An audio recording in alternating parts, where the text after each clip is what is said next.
The things that we do is, first of all, by exclusion.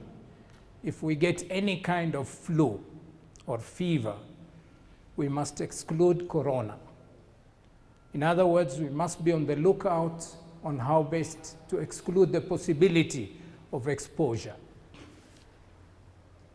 If we find a suspicious case within our families, we must accept and we must isolate that person. So people should not feel bad to be secluded from the society.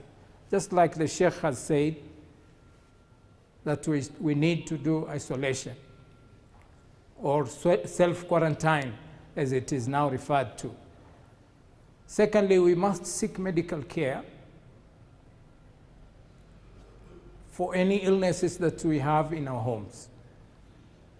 And we know this corona is transmitted through contact or through discharges from the body. And therefore, our standard of hygiene should be at the top notch. And I want to demonstrate very briefly how the virus survives in our hands and how best to wash our hands. Normally, as Muslims, we say we have come from the mosque. We had taken wudu. So when we go to eat, we wash the tips of our finger. That has to change. The virus lodges itself on our hands and in between our fingers and under the nails.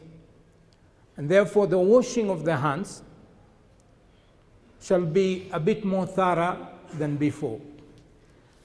We have to destabilize, when we are washing our hands, we have to destabilize the bacteria and the viruses in our hands by using the soap and the water oozing, and we destabilize them first. Secondly, after doing that, we have to also wash between the fingers. You put one hand to go through the fingers in one direction, and then the other hand to go in the other direction. The top side of our hands, we never wash them, but it is possible that the viruses can also last there. So you must also wash the top of your hands, both sides. Under the nails, you must wash your hands again. And when you do that, you will notice that the thumb has been left out. It must be washed separately.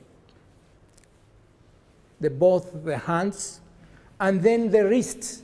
Some of the viruses could also be on the wrist. So we must wash the wrist.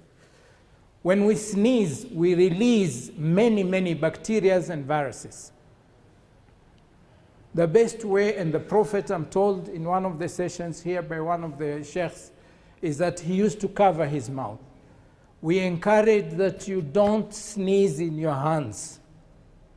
Sneeze in your elbow so that you can cover that and you don't transmit it to other people. So that's in the hygienic area. Wash yourself as many times as possible. The sunnah of washing our nose when we are taking wudu is normally forgotten and left. We need to start adapting that a little more now.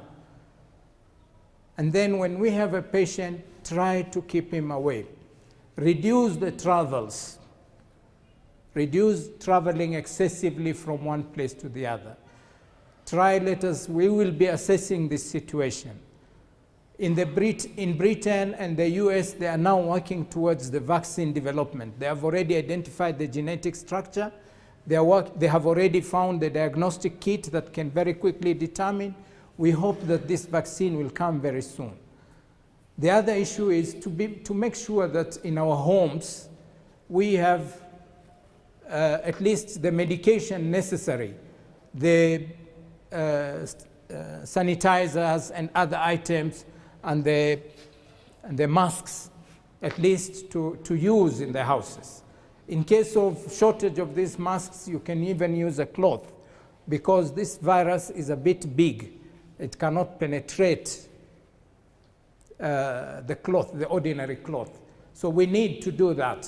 And then disposal of these clothes is very important. We must have concurrent disinfection. Even our normal jik and the others are good enough for that purpose. And inshallah, we keep on praying all the time, and we'll keep on briefing the Muslim community on that situation as the situation develops, and we will try to do our best to make sure that we are well protected. And the best thing is to rely on Allah and pray to Allah subhanahu wa ta'ala that He keeps us safe. Finally, as the Sheikh has said, in one of the hadiths of the Prophet, he said, in such an outbreak, it's a rahmah to the Muslims.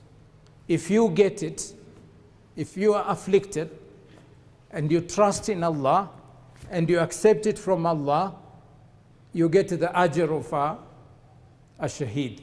Inshallah, we ask Allah not to give us that test, but if it comes, we need to accept. Wassalamu alaikum wa rahmatullahi wa barakatuh.